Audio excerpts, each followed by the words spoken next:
And hello, everybody. We are back again. This is our 5th episode, so we're keeping up the consistency going, guys. JoJo here with Baby J and B down. a lot of J's and a lot of B's. I just realized that. So, how's you guys' week going? Pretty good. I'm tired, but pretty good though. That's fair. That's understandable. I know. I know about you because we work together. Fun fact. Yeah. Well, I'm done on Tuesday, but still, having that friend experience on the job is really fun. So, and then it's interesting because it's like it feels like you have something to look forward to, especially when long days at work. So I definitely appreciated the time I worked there. It's been nice. It's been nice. All right. So this episode is going to be a lot of spicy topics. We will start where a lot of things happened this past weekend. Me and Brandon were at a regional. Don't ask about it. But there was something a lot bigger happening down south, and that was Dreamcon in Texas. So for those who don't know, Dreamcon is a convention hosted by the well-renowned YouTubers RDC World. And they have I think this was their fifth or sixth one. And every year it got bigger and bigger and bigger. So they have successfully created a world-renowned convention, kind of almost at getting to the levels of C2E2 and Anime Expo and all those levels. So it's really cool to see that those guys have started to birth that, and especially it puts a shine on a lot of black creators and a lot of black entertainment artists. And black nerds too. And black nerds too. We gotta love those black nerds because there's nothing wrong with being who you are and liking what you like to like. So unless if it hurts people, we don't like hurting people. So you're in tune to like anything you want to, as long as it doesn't negatively affect everything. Right. Message. So, from what I've seen from the con, it looks pretty awesome. They held big events. There was people in a waiting area. They held a lot of esports events. Smash. I think Light kind of just freed up the bracket. Tekken. I didn't really look into all the Tekken stuff, but from what I've seen, it was a nice event, and a lot of people had some good things to say. They hosted a dodgeball tournament, which was absolutely hilarious.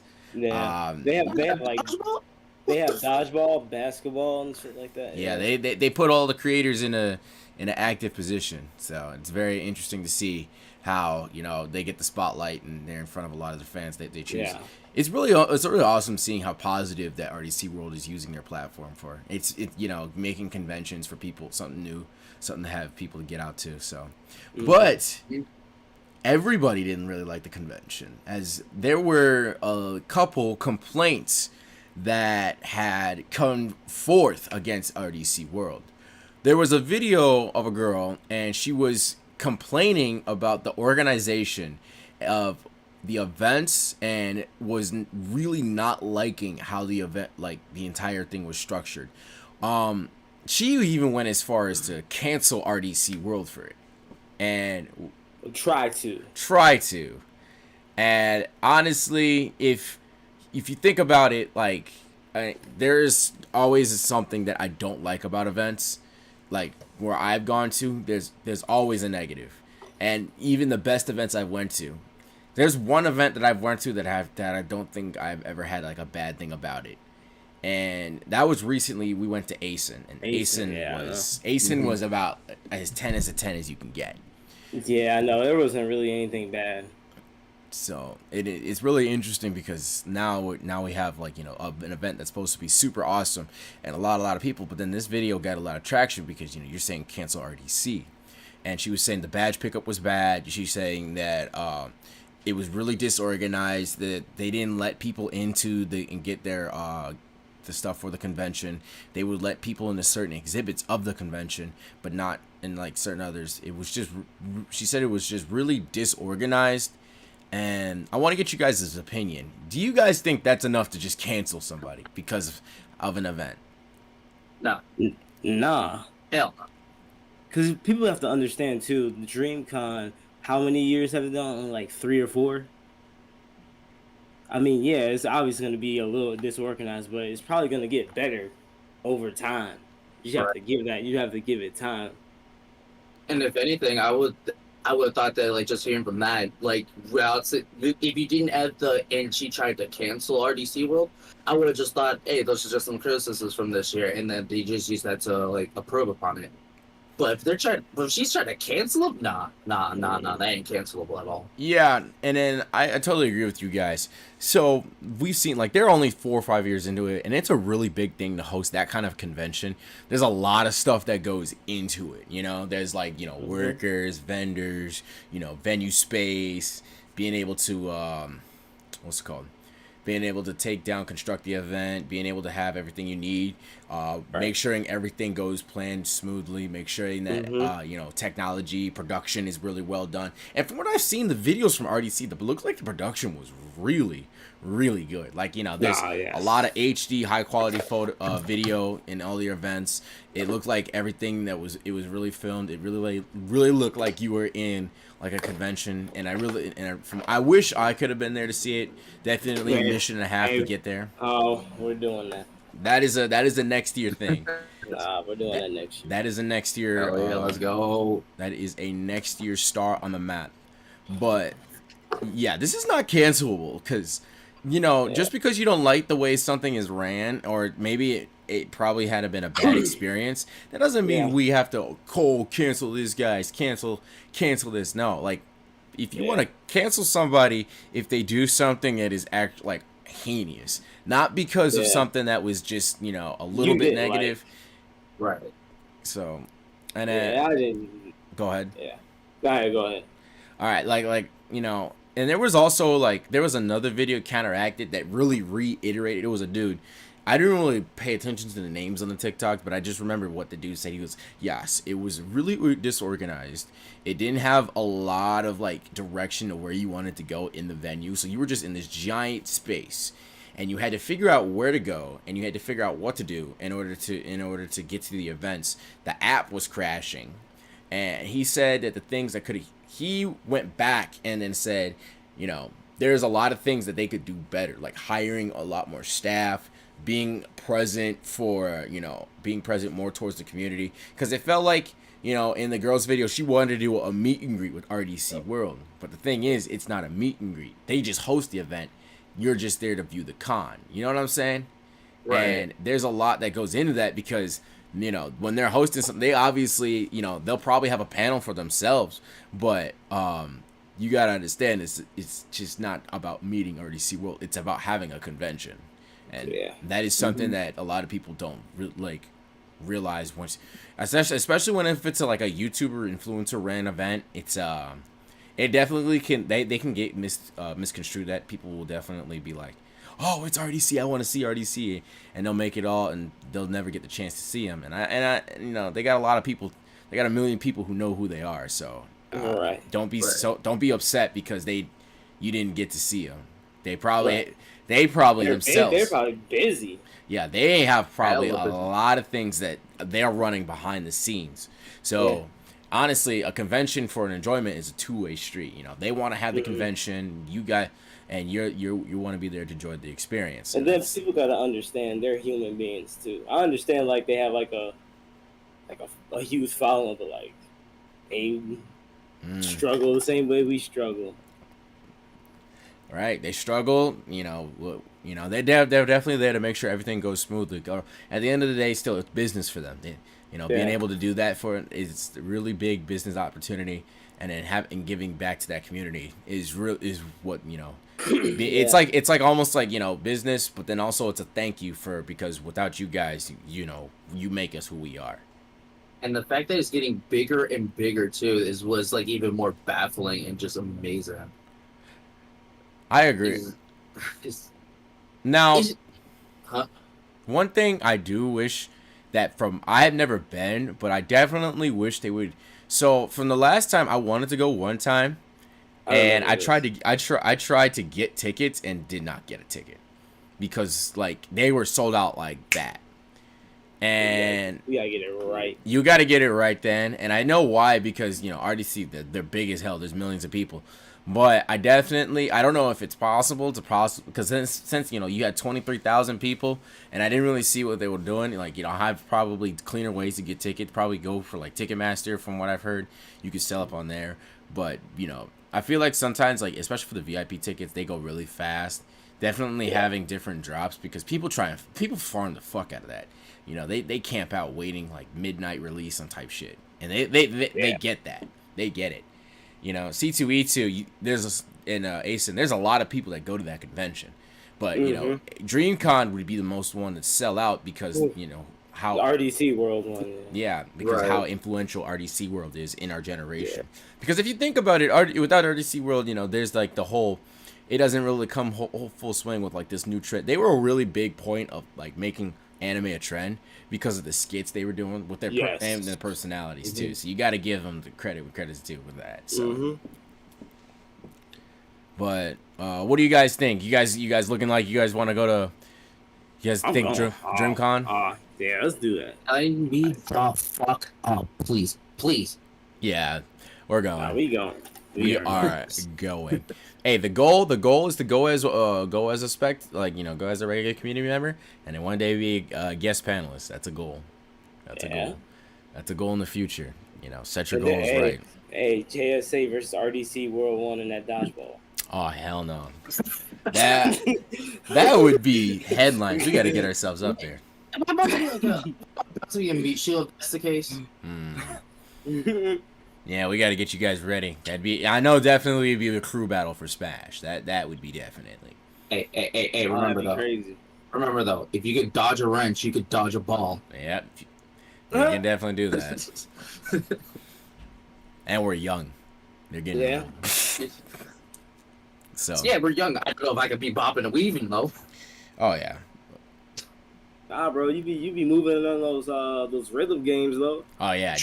You guys got to watch this man play rhythm games. He goes, dude. I have a whole channel, bro. I have a whole channel. Yeah, go check that out, bro. Go check that out. What's the name of the channel? What is it? B down H Buns. Yes, sir. H Buns. Go check out that rhythm dancing. Go check it out. All right, so I think we got our final wraps up. We're all in cohesive synergy about Dreamcon. So now it's time to move on to let's talk some Marvel, folks.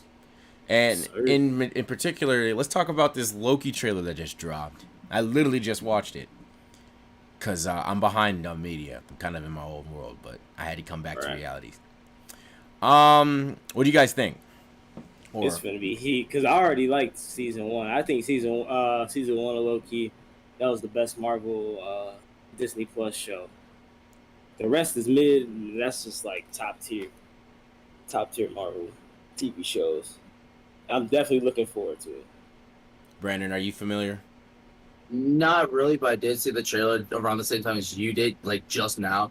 It definitely looks like the stakes have risen like considerably. It looks really clean. And then Jonathan Majors back. Yeah, that's good. He beat the allegations. Yes. He beat those allegations.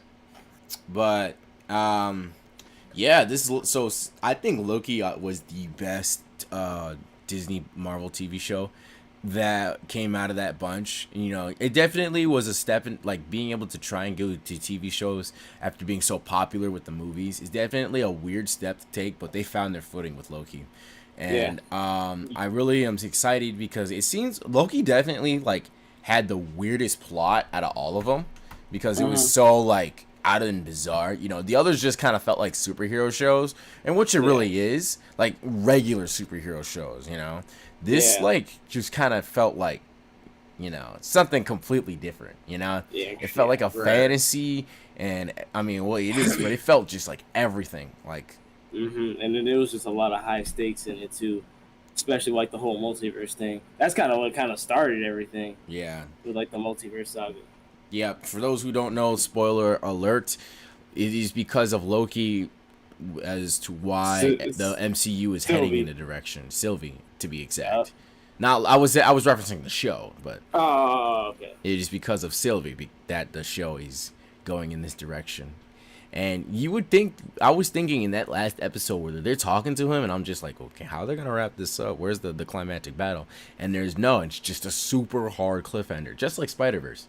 And I was like, okay, yes, this gives me what season 1 does well is it gives you an outlook, a good uplook to season 2, and that's what Loki ended up on. Yes. So, I do think that the visuals and like the time warping is kind of interesting. So we're gonna have to see how this kind of incorporates. It looks like Kang is the villain from what it seems. Remember in Ant-Man and the Wasp: Quantumania, it kind of goes off that post-credit scene. Yeah. Where, like, yeah. I was wondering who that was. I was like, wait, that face looks familiar. Why? Because that's another Kang variant. Yeah. And now that kind of segues because the movies are definitely intertwining itself with the TV shows in very interesting way. We had Black Widow intertwined with Hawkeye. We had Captain America. Yet to see what's going to happen next after that. But WandaVision and the Doctor Strange movie, they kind of are intertwined. So I gotta ask: is the MCU falling off, y'all? I think it's falling off. He's getting like, from what I could tell, is ever since 20, like after Endgame, I just feel like they just been dragging. Like they're just trying to stretch it out as long as they can. Like don't get me wrong, there's still like some like TV shows that are like, still pretty good, like Falcon and the Winter Soldier. I honestly really loved it. And there are like a couple of movies that are like pretty good here and there, but it's just like how you gonna like rebuild it up, or like how you gonna actually like wrap everything up, like because now it's just like getting, at least in my opinion, really confusing. Go ahead. My problem with it too is like when they introduce characters, they kind of just speed rush through them just to set up like the next movie instead of like sinking in with this character and stuff like that. I feel that. And when you say sinking in, like, are you talking in instances like I'm talking like more like having like more character development with the character and spending time with that character, but they just kind of like rush through that character just to set up like the next movie, or like a movie that's coming out like a couple of years later, like Avengers. So it's basically like they just like, hey, introduce a new character. They're in here for like a couple scenes, or maybe like one big battle close to the end, or something like that. And then it's like, well, who are they exactly? Find out next movie. Yeah, because like with Black Widow, she's not really like a new. They just really with like Black Widow, they kind of use her movie to set up that one lady, Yelena. Oh, like her sister, or something like that. Yeah, because it's kind of like they kind of brushed off Natasha just to set her up for like the next like Hawkeye or something like that. Right. And it was I do understand what you mean. When they kind of do it, I feel like in the first, okay, so here's my take on why the MCU, I feel like or if the MCU is falling off. I think it has for this time, because we got to look back at Endgame and Infinity War, right? So those were like two big movies, but it took how many years? It took 10 years to set Infinity War and Endgame up. Right. So going up from Iron Man all the way up into Infinity War, you had all the pieces set in stone. You had some good movies, you had some great movies, you had even some bad movies. The worst one out of the first 4 phases, I would say, is the first 3 phases would be Thor: The Dark World. And because that movie's hella forgettable. However, Infinity Stones, everyone needs to know about the Infinity Stones, and it's just setting up everything to the next. With that in mind, I feel like because there is this hype, the hype of Endgame and the hype of Infinity War kind of overshadow a little bit, and the quality of like the movies might rise when we start seeing movies come back. Because now that you notice, like, when Infinity War, Avengers, those movies are coming out, and you saw hella callbacks from like the other earlier movies, everybody then started to say, oh, like Captain America wasn't even that bad no more. Or, Thor, the first Thor was actually pretty cool because this callback came back. The first Thor, you know, that was a good movie. And I think when we realize it's not just like, you know, it's not just about them having a good stellar movie coming out right away. It's what are they kind of cooking up, you know? Like I said, the MCU is a franchise. It's a storyline. And it took 10 years to get all the way up there. And they have a lot more pre-planned out. Working up to it definitely is going to be like hard too, because the way Infinity War Endgame ended, it was like really good. Like, you know, being there for both movies was a cinematic experience. So now they got to redo that cinematic experience for like another 8-10 years. And people are impatient. You know, in our new generation, we're way too impatient. You know, we want to see like the next movie or the next like really, really good movie. And I'm not gonna I know the movies are falling off a little bit. Like, for example, I thought Eternals was just really lackluster, in my opinion. I thought Eternals. Okay, so like I didn't think it was bad. I just thought it was pretty lackluster. It just really didn't hit the way that like Shang-Chi or No Way Home did. No. They didn't. Eternal specifically, the ending I kind of liked, or like the ending fight I liked, but the build up to that, not even gonna lie. Both times I saw it, especially the second time, I straight up fell asleep. Yeah, it's definitely it can definitely be a sleeper movie because you know, the Eternals is a very like it sometimes in some part of it didn't really feel like it was an MCU movie. And I think the reason why is because you didn't see anybody that was from the universe. They literally, usually in order for like the origin stories to come forth, you know, Shang-Chi, you had Wong and some evidence of Doctor Strange, and you had like, you know, you had somebody from the other movies that came in. There was nobody from these other movies that came to the Eternals. It was them alone, and it was definitely it definitely did feel a little lackluster, considering the fact that the MCU is about connecting each characters together. They were trying to fit in. They were trying to fit in all those characters in it. Yeah, I think that was just a little too much. I honestly think that, you know, it was good. You know, it had some good action, had some pretty good drama, good points. It was interesting because the villain was kind of like a sentient. He wasn't really just like a central antagonist. And I really like the fact that what I'm trying to say. I really like the fact that when the villain is not always just like a person, but it can just be like a force, you know.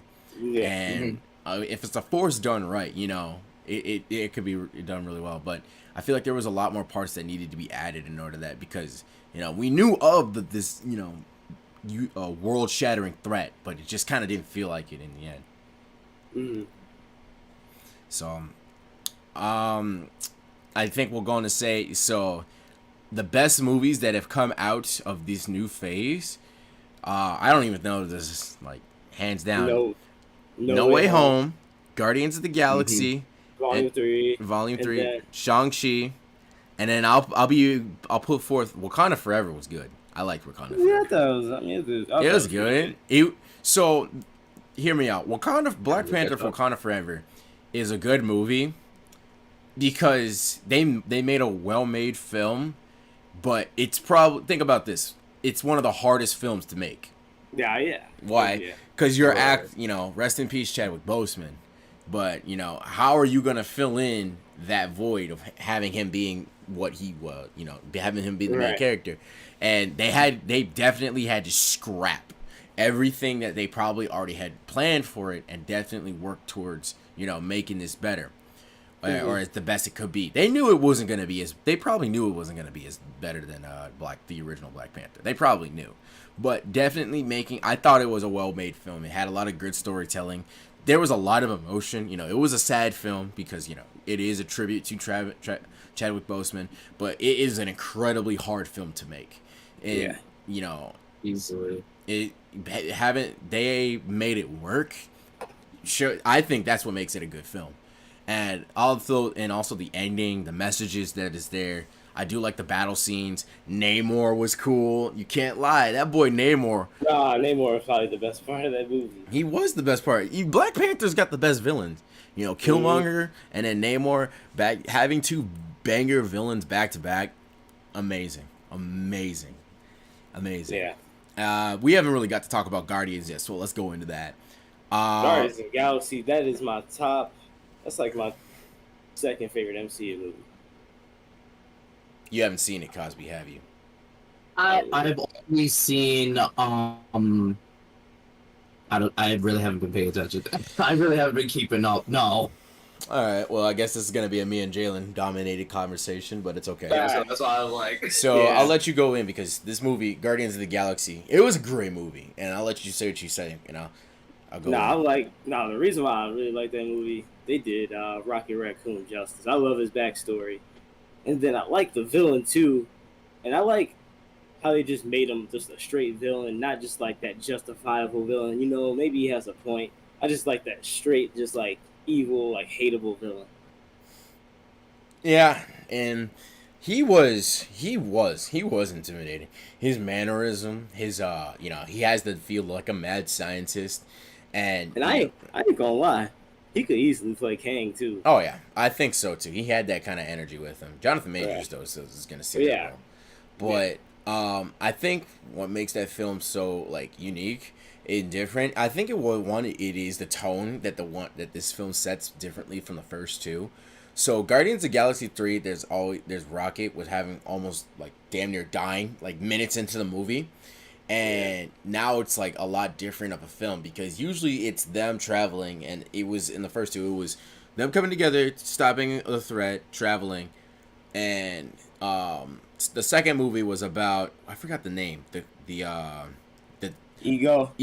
I forgot. I always forget that. But Ego, traveling, finding him, Ego, and and it shows them all together, and now you have basically a rescue mission, and Rocket is like a fan favorite character, and having him especially now, having him have that kind of depth to his story of where he was believed to be that there would be like the new world, and then only to have all your friends die. It's just, it makes you understand Rocket a lot more, the way he acts, the way he kind of is sarcastic, but through his sarcasm and from what he says and how he hates, he really loves people and the people that are around him, and it means family. So this movie was up there. And also, let's talk about the choreography, the shots, man. Jane, I feel like the hallway scene. The hallway scene was insane. The hallway scene was cool. I really love the pan 360 shots, and showcasing the action doesn't stop, even though we're not really seeing it. And I guess it makes it so there's some action scenes where it's like chopped up scenes, but that hallway scene makes you feel like you're actually in the hallway in the middle of all the action, kind of like how you're in the subway train of a New York station. So I really liked it. And then the ending is really good. Yeah, I like how they just sent them off in their own ways and stuff like that. So, catch up, bro. If you got Disney Plus, definitely use that to your advantage. Sure, I'll send you my my Prime Video. I got all three of them on Prime Video. Oh shit. Help a brother out when you got the time. Maybe you can do that sooner than you think. So probably like Saturday night or something. Probably. Hey, not a bad night. Standing in watching movies. Yeah. As long as you get the enjoyment out of it. So, No Way Home. I liked No Way Home a lot.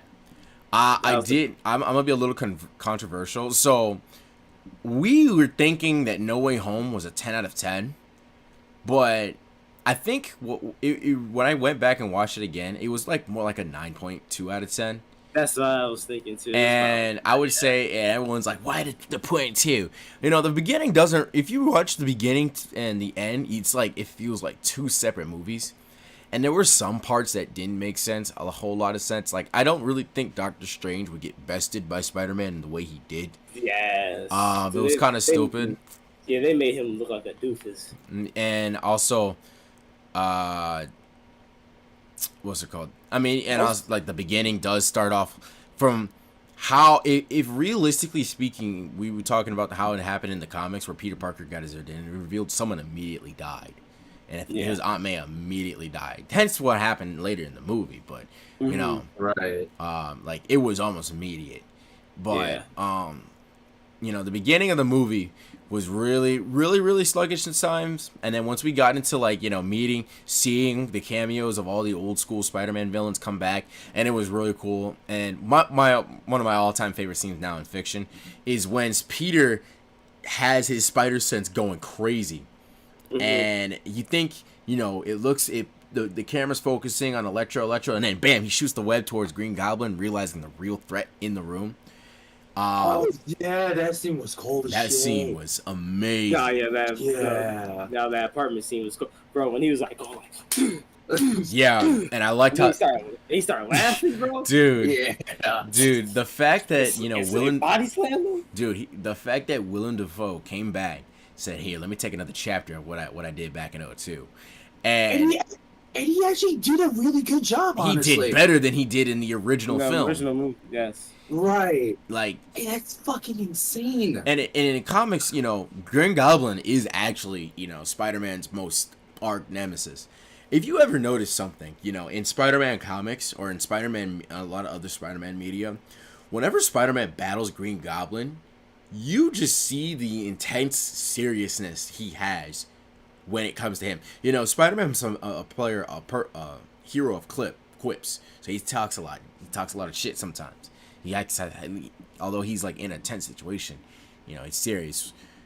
Green Goblin is a very, very close link to Spider-Man, Peter Parker, Norman Osborn. So he kind of, more times than not, you know, in any medium you get, Green Goblin's gonna know the identity of Spider-Man. And with that being said, that really leads to some close and personal battles. And Spider-Man, Peter Parker is not having it. Like, he's like, you know, full tilt serious. And so I'm glad they were able to showcase that in No Way Home, having Norman Osborn kill, you know, Aunt May. And that, I was like, yes, this is that point. Once it got there, that was like peak of that damn movie. Yeah, when it got to that point, I was like, yeah, this is because now he's finally like suffering like consequences. Yes, and that's what really Spider-Man is. If it's not really he who suffers, it's the people who he's around does suffer. That's why you get so many arcs of when he's about to drop the mask and everything. So, and I think that's when Aunt May died, that's when it became a true Spider-Man movie. And then, I know. And then especially when Toby and Andrew came in, bro, that was just like cherry on the top. Everybody was like really skeptical of how they would, even if they were going to be in there. But, you know, I think that it came true that they would. But I like the way they came in. Definitely, it was perfect. They wrote it masterfully. If they touch up that beginning part a little bit more, this movie could have definitely been like a 10 out of 10. So. So let me ask you guys, what do you guys think? Why did we first think it was a 10 out of 10 though? That's a very important question. Bro, because that was like one of the best movie experiences. Because it was hype in that movie theater. That's the reason why. First 2 weeks that you're in that theater, dude, the amount of hype, especially when when like all 3 Spider-Mans, was it Tom Holland, Tobey Maguire, and Andrew Garfield, all of them in that one shot. Dude, that entire theater, y'all were with. Bro. Yeah, we were screaming our heads off. Nah, bro. Yeah. When they ran and like jumped off the thing, bro, I was like, bro. Dude, we were getting crazy at the beginning of the movie, bro. Remember when Matt Murdock came in from the Daredevil? No. Everybody went ballistic, bro. Kareem didn't watch the show yet, and I was kind of disappointed. Yeah. He was like, "Who's that?" And we're like, "Yeah." Yes. Oh, no, I was confused as shit too. But I was like, wait, the red glasses. Wait, hold on. Yeah, dude. Nah, because I watched the show. That show. Yeah, Daredevil I think was the best one out of all of them. The TV shows, if you ask me. But going back to that, like the theater experience, the cinematic experience of being in the theater was downright just amazing. You know, just being in the theater, like, you know, everybody's super excited. The hype, the tension, and the fan service is what gave people that extra edge of saying it's one of the best movies of all time. And I understand, you know, you had this idea where all three of the Spider-Men have come across fiction. We go to the big screen, we see these three, and they're now all together in on one screen. It's like a fever dream. If you were to ask somebody that, like, say 2017, right, when Spider-Man Homecoming, or 2019 maybe, to where Far From Home was out, people would have been like, nah, you're fucking crazy if you think that they're making that kind of movie. And no, that's what happened. Dude, my favorite part. I think my favorite part of that movie was the final battle with Tom Holland, Spider-Man, and Green Goblin. Yeah, they were fighting on that thing. He beat the shit out of him. Bro, he was getting ready to kill him, bro. Dude, did you see? He was getting ready to kill him, and did you also see that he used like some like moves from Spider-Man PS4? Yeah, they incorporated that. He was doing that little flip. The double flip to the Batista bomb, bro. That oh my god, that shit was crazy. Like it was not quiet, but like it was definitely one of the best movie experiences you had to be there. You had to be there. Like if you watched the movie late, it was like, okay, yeah, I see why. And but like if you were in the theater while everybody are, you know, you got diehard Spider-Man fans, you got people coming in wearing their suits and everything. You got people there, and it's like, yeah, this is an experience of a lifetime. And then, you know, you watch it and you're just like, it's like you know, you're watching something new, but you're revisiting your childhood at the same time, if that makes sense. You know, funny enough, that same energy that the experience at No Way Home, funny enough, was the exact same energy I felt back in 2014 when The Force Awakens came out. Everyone was cheering for that movie up until like after a month it came out, and then it's like, I thought it was an okay movie. I watched Force Awakens. I liked it. I thought it was decent. I mean, you're bringing back a giant movie franchise. It's gonna be hard. Right. But that's my favorite movie franchise. So I'm gonna overly critique that movie. Like in that movie theater, I thought it was a pretty good movie. Afterwards, it's like, oh, okay, yeah. But like, yeah, definitely like just like you had to be there in that moment, regardless if like the movie was really good, like No Way Home, or like iffy, like Force Awakens. It just elevates the experience like tenfold, just right off the bat. Right, and then I agree with that, because like when you are you're excited, your excitement gets the best of you. And a lot of people will be blinded by it. I don't know what there has to be some sort of phenomena that's about it. But when you're blinded by the excitement and the fan service of it, you kind of didn't get to the nitty gritty of the plot, and you'll realize there were some things wrong with it. And it wasn't as good as I remember it. And, you know, it definitely was a little disappointing. But, you know, then I go back and I was like, you know, it's still a good movie. No Way Home was still a good movie. Like, even, like, if with all that, none of that Tobey Maguire on none of those movies, say, for example, this was the first, like, Spider-Man movies we've ever got, it still would have been, like, a good movie. But with everything that had happened and all the context and all the outer context, you know, it was a banger. And it made for, a really fun memory. So, and then Shang-Chi, that was a good movie. Amazing movie. I love the influences of the Asian culture they were able to show forth. I really like the fight scenes that they really went hand to hand combat. You know, and because it's more like a Asian style. So with that being said, you're gonna have a lot of those. You're gonna have a lot of those close combat, kind of like martial artist type fight scenes. Yeah. You know? I would say, like, my only flaw with it got, like, really mystical towards the end. Like, the CGI was, like, really hella wonky. I agree with that. I agree. I feel like, okay, I wish they kind of stayed grounded a little bit. I feel that. I mean, okay, so I feel why you understand that, but no, the movie started out with him coming in with his roots, and it ended him fighting a dragon. Yeah. So it was goofy, but it worked, especially how it ended though. So And I think the movie was good. I think the movie seemingly Simu Lu. Is that how you say it? Simu Lu. Simu Lu. He did that actor he did Shang-Chi justice, and I'm looking forward to seeing him more. Yeah, and the other flaw is Aquafina. She was annoying. Yeah. At times. But overall, great movie. 9 out of 10. Yeah. So now let's talk about the movies. I think the high mid movie would be Doctor Strange. In the Multiverse of Madness. Yeah. So I heard that was like hyped up to shit. It was because Doctor Strange, the first one, was really good. No, I think after No Way Home, we got spoiled with that. Everybody thought, okay, then there's gonna be more cameos and stuff like that. I think people got hooked up in all the fan service and cameos. That's true. And, Multiverse of Madness tried to tell an original story. I honestly didn't expect Wanda Maximum to be the villain. I thought they were going to do a team up because that's what it kind of sounded like. But because and I'd like that little twist because, we've seen, Wanda, who is always going to be, except in the early Avengers where she had to be, brought to the hero side. We've always seen her on the hero side. We even damn near saw her kill Thanos. And it was really interesting to see this twist. And also I thought it was honestly really cool to see if she really was the villain, what she was capable of.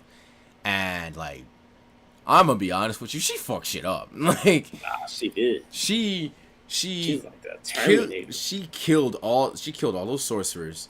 Walked into that other universe. Killed Illuminati. Killed. That was a massacre, and I was not expecting the manner of the death that they had suffered. I was mad. I was mad about that, bro. And the first time you see Reed Richards, the Fantastic Four, he gets mollywopped. Shred him like cheese, bro. He gets mollywopped. Like, nah, bro. They doing this to me, man. The worst part, bro. This is Black Bolt. He screams so loud, and then literally freaking blows his head up, and then takes away his mouth and blows his head up. I was like, bro, come on now. Yeah, it was interesting because it was like, bruh, and then like she just bodied him, like she straight up bodied them, like it was Mortal Kombat style deaths, like freaking what was Captain? I forgot that. Captain. Oh, damn. I forgot her name. Captain Carter. Captain Carter. Why do I forget all this shit? I'm so invested in the anime right now. It's just, but Captain Carter, bro, got split in half by her own shield. What the fuck? And then, nah, bro, another worst like script. When she was like, "I can do this all day." I was like, "Nah, you can do this in 2 days." Fuck is you talking about? One side of your body for each, and then freaking Charles Xavier got mad. Snap that boy's neck. She just snapped the boy's neck, and then he goes. Nah, bro, he goes. Wait, she really gave her the MK9, the MK9 fucking Kung Lao treatment? That's fucked up. She literally tried to get in her head, bro. She did like the Uno reverse card, bro, and just snapped that man's neck. And fucking like straight up did a Call of Duty takedown on his ass. It was fucked up. Yeah. And we're just like, I'm sitting in the theater like, yo, she's bodying all these people, like the fuck. And I did like the storyline of the Doctor Strange in that universe starting to use the dream waving, and then Doctor Strange. I think it's gotta come to a point where like our Doctor Strange, the OG Doctor Strange, is kind of like gonna kind of follow down that, and he calls the rift at the universal rift at the end, and I was like, man, he did. I mean, he had to, but like. Yeah. The movie was definitely, in his name. It was madness. You had Doctor Strange, who he fought an evil version of himself, right? Mm-hmm. Or not really fought, but like he fought, and then like once he died, he possessed himself to go fight Wanda. I'm like saying to myself, like, this is a pretty maddening movie. People who are saying it's like, it was just too crazy, And I was just like, one of my favorite scenes in that movie. Remember when they had like the music notes? And they were fighting with the music notes. I think that was the best scene. That was the coldest fight, bro. I was like, Jesus. Yeah, I thought that was the best part of the movie. And having him fight that dark Doctor Strange was pretty interesting. Yeah. The trailers made it seem like that guy was the villain.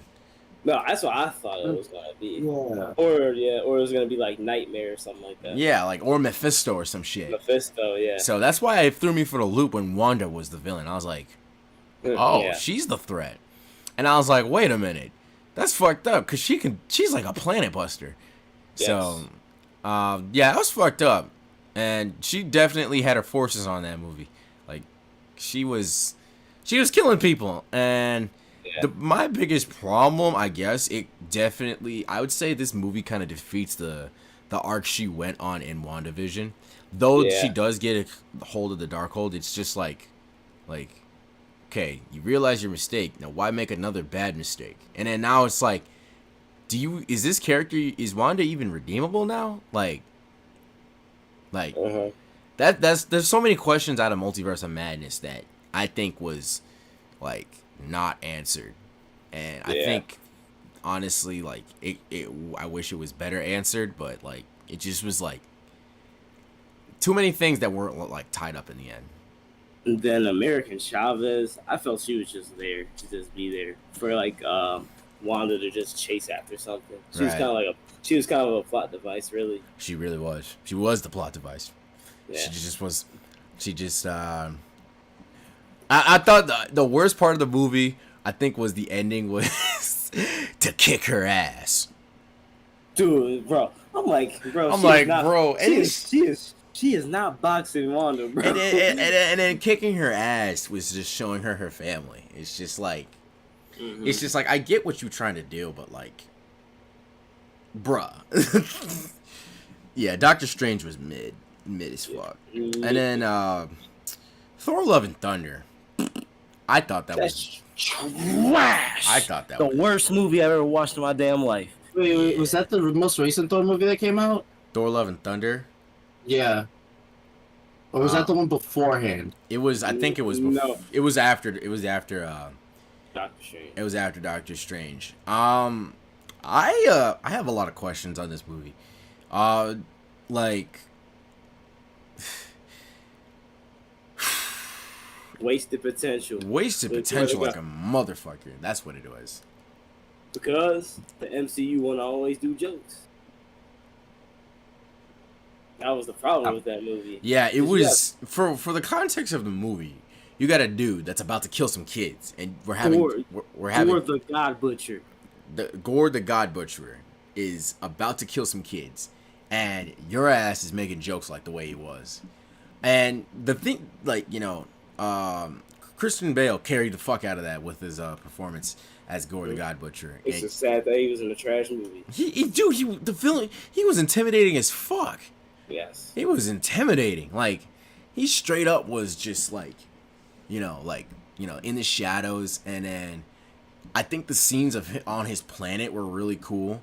When it was like in black and white. Oh, that was something. I was like, yo, these are some really cool scenes. And I just didn't like a lot of the rest of the part of the movie. Like, I felt like the love story I thought was interesting, but it definitely kind of was kind of just like was just forced in there because it's Love and Thunder. I feel like the plots kind of just didn't really mix, with the big part of like the love being into how a god slaying dude has a sword and he wants to get the Stormbreaker in order to access to the Biofrost, and I was like, The thing with Gord, the God Butcher, we barely saw him butcher gods. Yeah, we saw him kill like one god. And one god. Like, he had a bunch of shadow creatures. They were cool. Yeah. He killed one god. Like, if he's the God Butcher, have him kill multiple gods and make him. And they kind of took like a lot out of like his origin story too. The origin story was kind of rushed. Yeah, and it was a prologue of the movie. Not gonna lie, the more you guys are talking about this movie, the more I'm actually remembering it. Because I legit completely forgot the majority of this movie. It's a pretty forgettable movie. It's a pretty forgettable movie. I'm gonna be honest with you. But the worst scene, bro. Because remember, he was fighting Thor, and I guess like he gave all the powers to the kids. Oh yeah, that was what? That was goofy. And then not only that, the realm where the God Butcher has him at. Do you guys remember what did he call that? What did he call that? I don't fucking know. He called it the Shadow Realm. Oh yeah, I remember that. The Shadow Realm. Yu-Gi-Oh. Yeah, I sat in the theater and I cringed. I was like, no way. No. We doing now? We're doing now. Right, like I was like, did he just say the Shadow Realm? And for those who grew up with a certain card game, you knew the Shadow Realm is already taken. And I texted Jalen, and I was like, yo, is there a Shadow Realm in Marvel Comics? And you were like, nah. No. And I was like, now if anybody's able to find a Shadow Realm, definitely DM me and show me. But like, that's kind of a Yu-Gi-Oh original. So they can't copy what 4Kids did. Yeah, 4Kids did it and it stuck and became iconic. The MCU tried to do it. No. The reason why is because in the MCU it's just a place. There's a literal arc in Yu-Gi-Oh called Enter the Shadow Realm.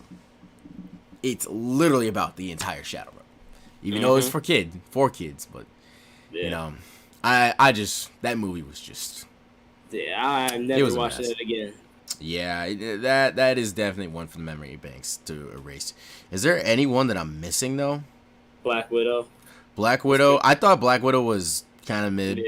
I thought it was mid. So I think the first half of the movie was like pretty good, especially the beginning. But then the second half with that plot twist with the Taskmaster, bro, that pissed me off so bad, bro. Yeah, that was. The Taskmaster definitely. I was kind of like, man. And then what pisses me off about the Taskmaster is the Taskmaster is actually one of the Avengers' most threatening villains. He's smart. He's smart as shit. Yeah. And he has I don't even mind if it is a woman or a man. Like that has nothing to do with it. It's the fact that the Taskmaster was a pawn. The Taskmaster, comic book Taskmaster, is not a pawn. He is an Avengers level threat. He has no world breaking power. He just copies your ability. You know? But that can be very deadly. Fucked up, right? Because in the movie he's kind of like a controlled robot. And I was kind of upset because it definitely the Taskmaster is a heavy hitter. And when when it first started setting up, I was like, oh shit, this is getting crazy. And then when it started to end out, I was just like, yeah. And it had a great I think it had a great structure in the plot of it, but it definitely could have been a lot better. And overall, there is one also big thing that kind of just is about this. So we all know Black Widow died in Endgame. Mm-hmm. Yeah. This movie, the way they made it, this could have fit perfectly between Civil War and Avengers Endgame. I mean, Infinity War. Infinity War, yeah. So didn't they try to earlier, but because of weird, stupid something reason? No, because they it was gonna be, I forgot. No, it was supposed to come out in 2020, but the pandemic happened. Yeah, and then it came out 2021.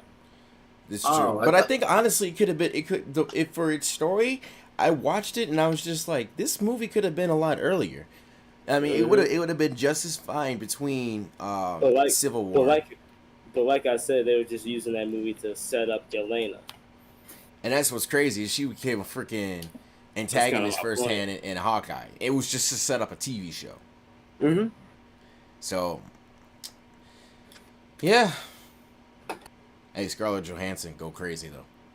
Oh, Always. Scarlett stands. I should not be. No, not that one. We should go with this one. But yeah. That's all I got, really. I think, going back to the topic, I think the MCU is just in a dry spell because of what Endgame and Infinity War mounted up to. Makes all these movies look kind of like, okay, yeah, that's good, but like, what are we leading up to? And I think that was honestly what I was about to ask. Like, what is this building up to? I think really we're just in a let them cook phase. That's what it is. Cause like we don't even know who in the Avengers now. Yeah, I think they're gonna go with the Marvel Secret. I think a Marvel Secret Wars movie would be pretty good, but they're setting up for something, so we gotta. They're making a Secret Wars movie. We just gotta get up to it. 2027 though. 2027. No, 2028 because of the strike. Oh yeah, everything's on hold right now. SAG-AFTRA is still continuing.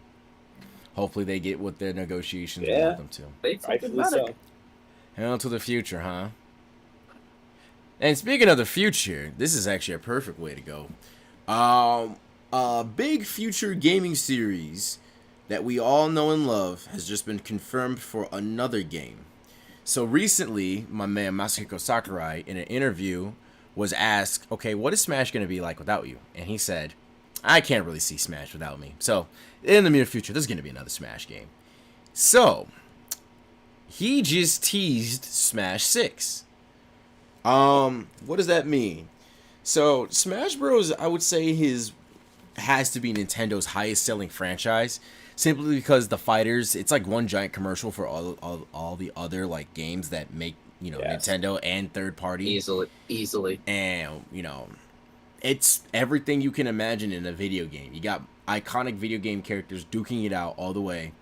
And when you think about it, it's like, there's a lot of things that go on. There's like the party aspect, there's the selling aspect, the competitive aspect. Smash has been like a dynasty in video game history. It's not just like, it's not just like some like ordinary like video game franchise that they're gonna try and milk. It's a dynasty, and it always gets somebody going. So, yeah. To start off though, with the new Smash game, they're always gonna try something innovative. And knowing Nintendo, they know how to like keep their fans for how long they've had them. So, with that in mind, instead of just me asking thoughts, let's get those gears going. So, Smash. So the new Smash, right? Would you take? Okay, so let me reiterate this. So for Smash 6, create your own fighters pass. Who would you want in? Who would you want out? And what's one thing that you would add to the new Smash? It could be gameplay, or it can be like, display wise, or just like, game setting wise. Brandon, let's go with you. So I actually had made a list like prior to this. But to start out, like taking out wise, not even gonna lie, except for probably Marth, like all the other Fire Emblem characters, in my opinion, should just go. Only because it's like, it's not for the fact that it's like they play similarly, which like over the years they've been like differentiating from each other, but it's like, yeah, the game's already passed. If you're trying to use Fire Emblem characters to promote your new game or the upcoming one, keep them in, but like, take the others out. And wait, who did you want to get out? All the Fire Emblem characters. Really? Except Marth and whatever new game they're trying to promote. As much as I love Roy, I kind of had to side with everyone who was like, cause it's like, let's be real here. Who actually really plays Fire Emblem? There was a lot of people I know that play Fire Emblem. That's what's crazy. Well, I'm one of them. I am one of them.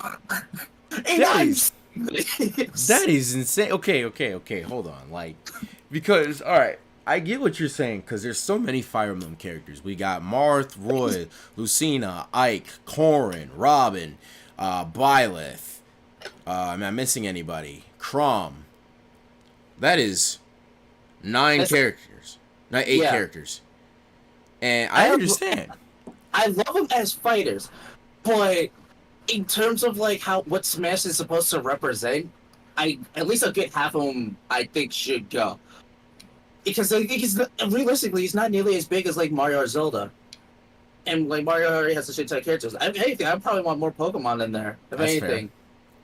But for my actual list of like who I'd want to add, Shadow, or just any other character from Sonic. I wanted to say Knuckles, but P Plus already did that. So, Zero from Mega Man X, another story, but like he can easily like integrate his moveset from how like you play his game or how you play him in Mega Man X4, like easily integrated. 2B from Nier Automata. I don't know how they'll work her in, but it seems like she could have like a pretty interesting moveset. Same with Aloy from the Horizon Zero Dawn series. I don't know what's really call it.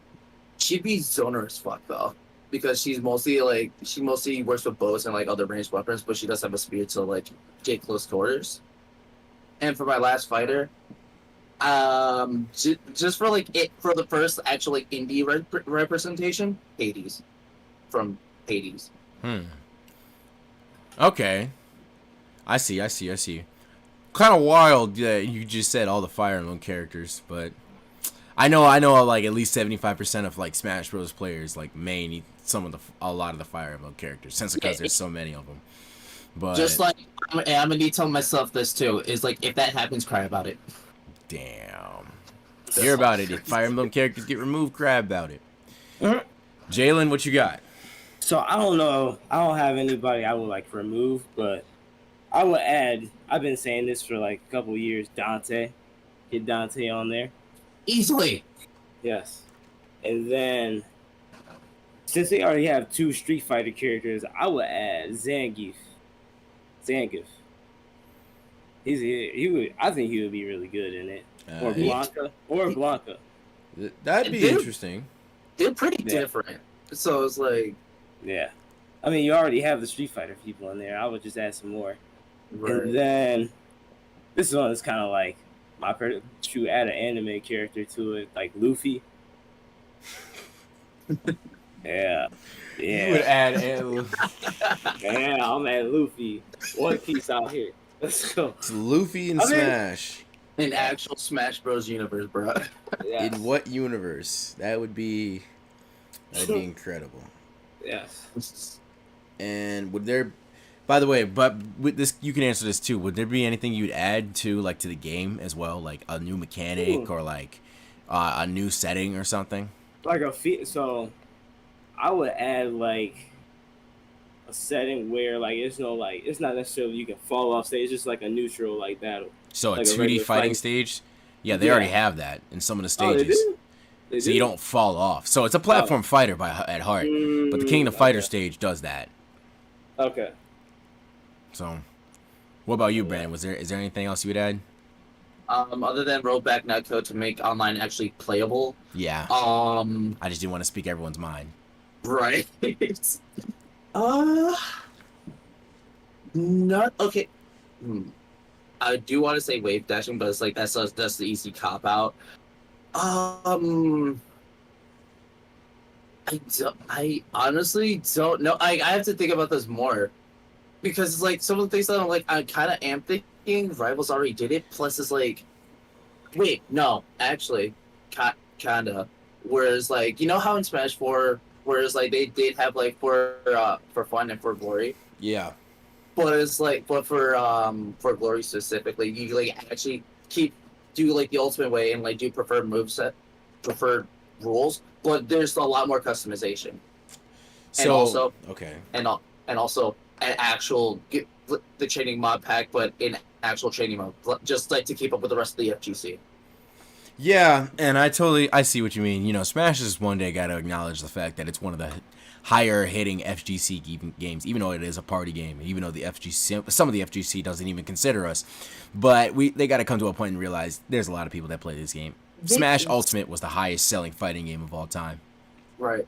And like, yeah, okay, I'm about to say Melee, but like that game specifically, okay, Smash 64 birthed the platform fighter, and then Melee is literally the magnum opus to which every other platform fighter looks up to. Yeah, melee is because melee's movement is what carries.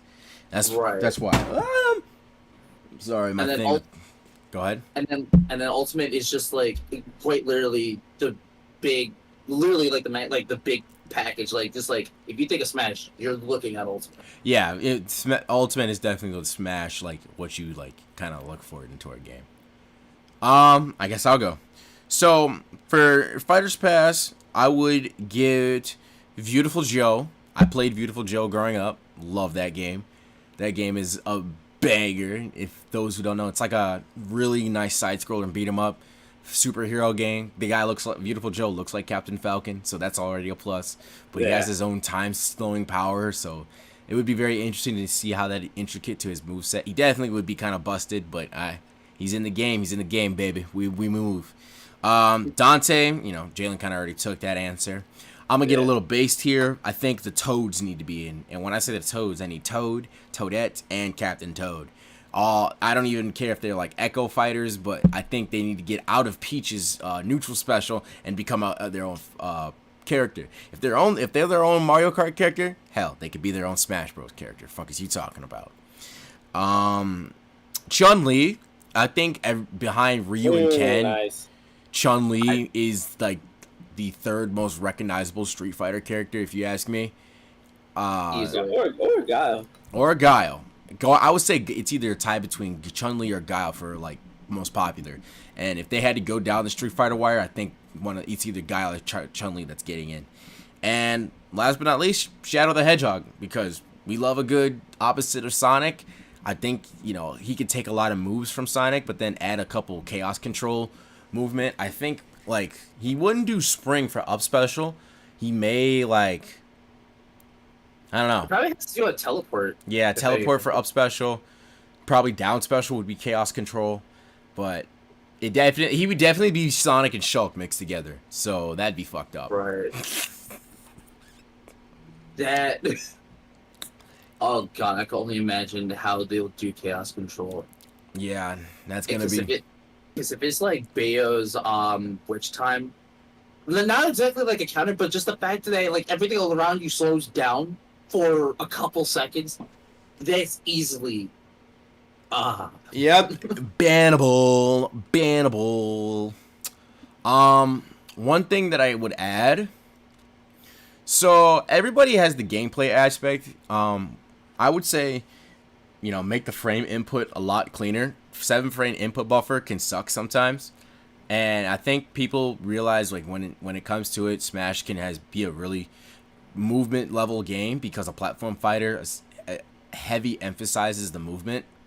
But if we're going on the game setting side, I think people should be allowed to customize their own skin of characters. Meanwhile, they can like they can swap the color palette. They can create their own color palette of the characters. I think that would be a pretty cool way to do it. And they did something kind of like, they do it for Mii's and stuff. They can definitely input something where people can have their own custom skin. Mm-hmm. I don't think it can be imported, but it'd be cool if you can import it. But I think that'd be a really cool opportunity to have. Hey, Nintendo. Look at fucking Rivals. They did that shit. Hey, sometimes the copies do things better than Smash. You gotta look at what they did. So, and it sucks that they all did network and internet better than Smash did. So way better. And someone just say, hey, let's take Melee, they have rollback, and look, it fucking exploded again. Yeah, and that shit's hitting, and people are having online tournaments and everything, too. Exactly. So, and tournaments, they're really fun to go to, too. Online, I couldn't imagine competing online, so that's why I mainly compete offline. Chicago is a really good scene for offline Smash, and if you want to get into it up here in Illinois, definitely there's something every day, so and that's really cool to be. Speaking of which, so as we are nearing the end of this show, however, we will not be here next week, fortunately and unfortunately, because we will be in Virginia. Me and that homie up there and about 10 other people are going to Super Smash Con, a Super Major, the largest Super Smash Bros. Tournament in the world. And we are going to be competing. Yeah, I got the black stick now. That looks cold. Yeah, that looks hot. That looks hot. I should have got my butt. I just realized that like we have both like similar at least the front. Mine's Smash 4, yours is Ultimate. Yeah. You can order one of these controllers on Amazon. And that's really cool. That's really cool. But yeah, next week we will be at Super Smash Con, and we're gonna be. I'm mainly going to have fun because the last thing I'll be able to do, and yeah, I'm really looking forward to this event. So, and events do not stop because this week is Evo. Oh, there's gonna be a lot of it, even tomorrow. While me and go ahead. It's like even while me and JoJo are gonna be working, there's gonna be a shit ton of announcements. Metric shit ton. Oh yeah. Throughout the day. It better be a Budokai Tenkaichi 4 announcement. Hopefully. They better be. And tomorrow's gonna be all pools, especially for Street Fighter. That's 2 days worth of pools. I don't know how. I don't even know how. Entrance. That tournament. Whoo-wee. That's a lot of people. Evo Smash was still the highest like entrant tournament with 3,500, and that's still saying something too. So, fortunately, they burned that bridge. They burned that bridge hot like a muff. So. I don't even think that's because Evo's like, hey, there's decisions. It was like, hey, Nintendo was literally like, no, and they had to comply. Yeah, that's fucked up. Nintendo, stop doing it in your own community, bro. Yeah. All right, well, that's gonna wrap up this show. This was actually a really nice talk. Got to talk a lot of in-depth things. So, like we said, we're not gonna be here next week, so count on the week after that, and we will see you again. I am JoJo, along here with Baby J. And B-Down, I still hit buttons. You still hit buttons. Good night. Good night.